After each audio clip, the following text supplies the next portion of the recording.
cheap, easy, wall-mounted desk here.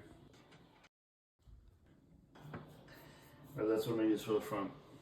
So I'm gonna take 2x2, bring along the edge on the back, on this edge out to here.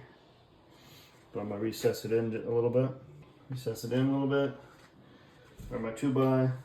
Then I got 1/2 inch plywood, probably a little bit overkill, but so you put whatever you want on it. It won't flex. It'll save me from running a cross brace, which I still might do, but I'm going to do a 1/2 inch so I don't have to run a cross brace. We'll set that in there, mount that down.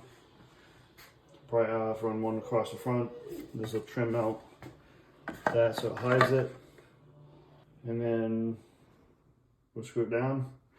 I'm going to use this casing that we have left over from the house build, and I'll rip it down the center. I'll probably put it on the top for decorative molding, but let's go measure my 2x and we'll get started.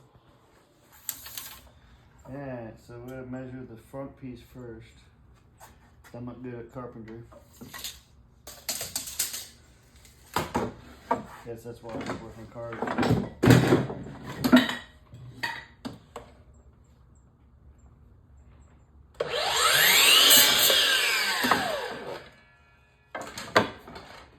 Let's see if this will fit along the front.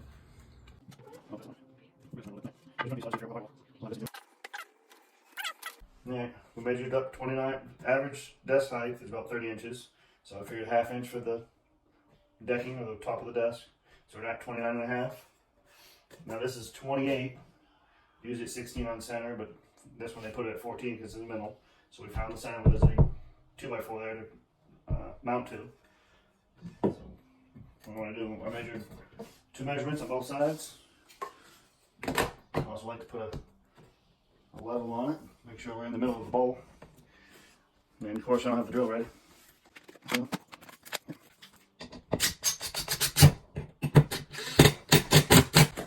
also what I did, I always like to go to the center, so I can move up and down wherever I like to. Pre-drilled the holes, all those so they don't split the lid. Went a 3-inch nail, screw into the wall. I'm going to do the other side, then I'll measure the back, or we'll cut that, and we'll continue the video. We'll be right back.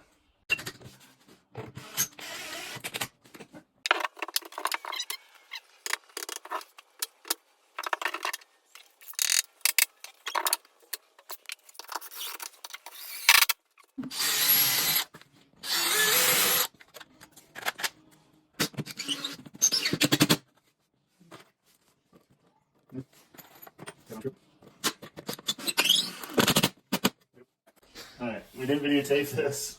It's kind of a change of plans because it's making it as we're going. I was going to use this for the front facing board, but like we said at the beginning, we're going to try to do something with the casing here. I decided to go with this 1x2. We just put it into the front of it. And I'm just going to bring it all the way up to the front leading edge, and then I'm going to take this and then we'll put it on the front. I think that look good, just come up about a 1/2 inch so everything is flush here. Gives a nice uniform look with all the other molding we get going around. I think it's going to be pretty good with nothing in the middle. I'm probably going to put one from front to back, just be on the safe side down the center. Keep it from flexing because she's going to be doing a lot of her art stuff in here, a lot of painting and coloring. I think when she starts racing it may start going flexing, so I'm going to get another 2x2 on the front, and I'm going to rip the board. And then when I get all those cut, I'll come back in and show you guys the next step. Okay, we have the centerpiece in. I did a 2x2. One thing to remember though, I did pre-drill the front board, not the back board, because I did that over here. I had to redo the board because the drill bit's too big. But whenever you toenail this in, I pre-drilled this piece. You want to go up a little bit higher if you're trying to go flush, because when it pulls the piece down, it tightens it up, it'll drop it down a little bit. So we're flush here, and we're good to go. This is good and solid. I'm going to go try to find a piece of plywood. We're going to put on this, and we'll lay it on there, and we'll see what it looks like, and we'll trim it out.